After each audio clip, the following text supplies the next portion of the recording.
Warm and powerful is not a contradiction in leadership, but most leaders never learn this. Being likable at the individual contributor level is a superpower. People like you, they want to collaborate with you, they advocate for you, and then something shifts as soon as you get a promotion. As soon as you get into leadership, there's a shift.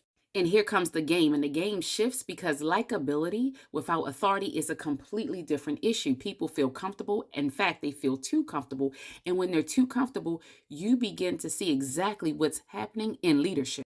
Keep in mind, likability without authority is a different problem, and that problem is comfortability. People feel comfortable to go around you or circumvent your decisions. They feel comfortable enough to push back without basis. And all the while, the reason they feel so comfortable is because you were busy being approachable and or likable, but not balancing that out with the power and or the authority that you actually have. So I'm here to tell you there is a version of leadership that is warm and yet powerful, still kind and yet very clear. It is the version that has authority but still commands the room while balancing others respectfully and with dignity.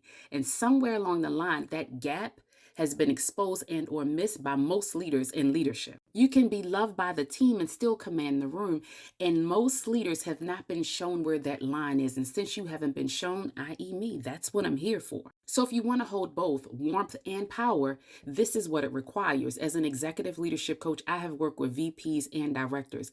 And in both instances, they still command the room. They're very warm individuals. But what they needed to learn was how to balance that power and authority with warmth.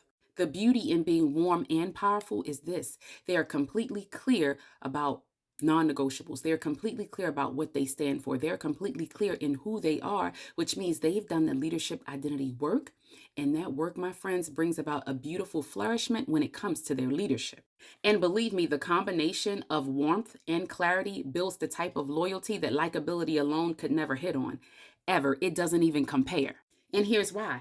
When people experience the warmth and the clarity from you, they don't just like you, they actually follow the vision that you bring to the table. They actually begin to trust you. And once they trust you, baby, the leadership influence moves in not just at surface level, but it runs deep.